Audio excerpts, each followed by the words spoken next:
ഹേ guys, welcome back. ഓപ്പോയുടെ Reno 13 പ്രോയുടെ video നമ്മൾ ഓൾറെഡി ചെയ്തിട്ടുണ്ട്.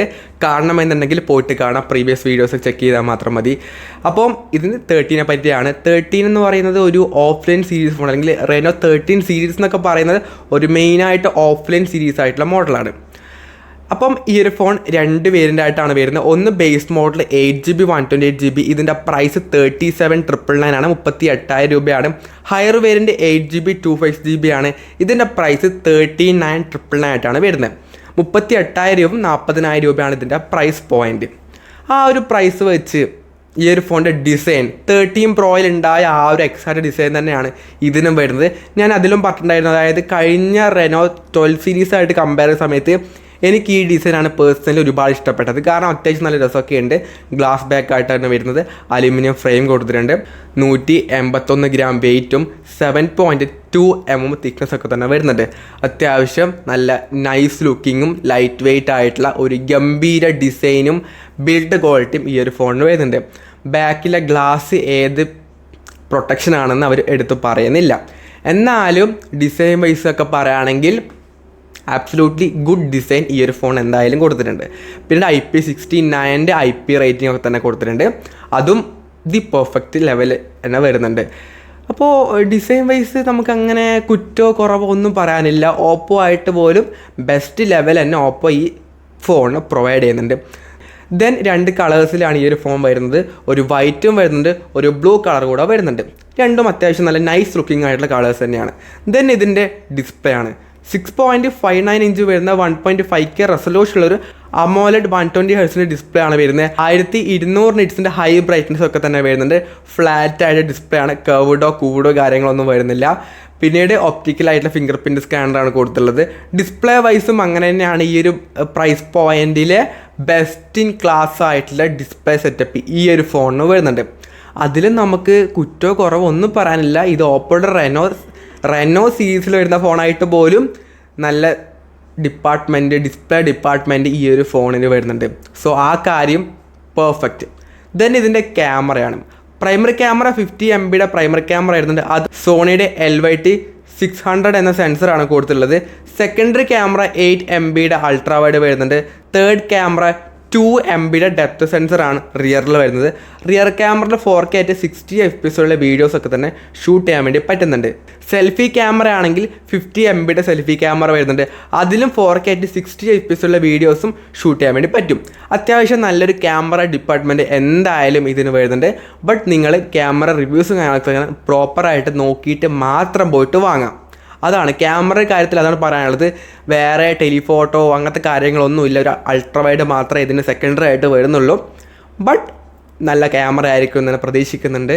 ക്യാമറ റിവ്യൂസൊക്കെ നോക്കിയ സമയത്തും അത്യാവശ്യം ഒരു കുഴപ്പമില്ലാത്ത നല്ല ക്യാമറ എന്തായാലും ഇതിന് വരുന്നുണ്ട്.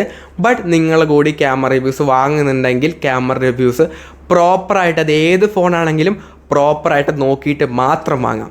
ദെൻ ഇതിൻ്റെ എനിക്ക് ഏറ്റവും എന്താ പറയുക, ഞാൻ വിചാരിക്കാത്ത കാര്യമാണ് ഇതിൻ്റെ പെർഫോമൻസ് ഡിപ്പാർട്ട്മെൻറ്റ് എന്ന് പറഞ്ഞത്. നോർമലി റെനോ സീരീസ് എന്നൊക്കെ പറയുമ്പോൾ പെർഫോമൻസ് വൈസ് ഒരു 15,000 രൂപയുടെ ഫോണിൻ്റെ പെർഫോമൻസ് മാത്രമേ കിട്ടാറുള്ളൂ. ബട്ട് ഈ ഒരു ഫോൺ അങ്ങനെയല്ല. ഇതിൽ വരുന്നത് MediaTekൻ്റെ Dimensity 8350 എന്ന ചിപ്സെറ്റാണ്.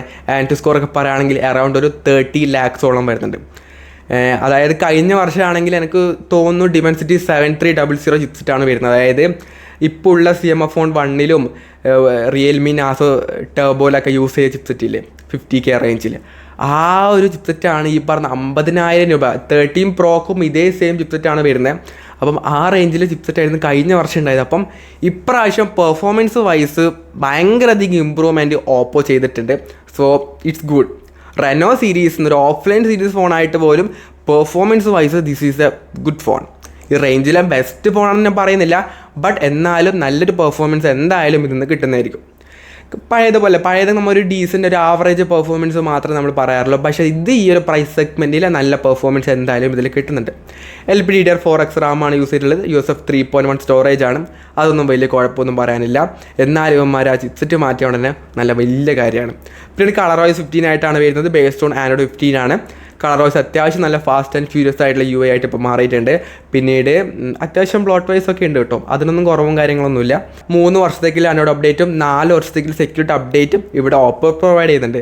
അതിന് ഇതിൻ്റെ ബാറ്ററിയാണ് 5600 mAh ബാറ്ററിയും 80 വാട്ടിൻ്റെ ഫാസ്റ്റ് ചാർജറും ബോക്സിനകത്ത് തന്നെ കൊടുത്തിട്ടുമുണ്ട്. ഓവറോൾ ഇയർഫോൺ എങ്ങനെ ഉണ്ട് എന്ന് പറഞ്ഞു കഴിഞ്ഞാൽ കമ്പാരിറ്റീവ്ലി കൊള്ളാം, അങ്ങനെ വലിയ മോശം പറയാനില്ല.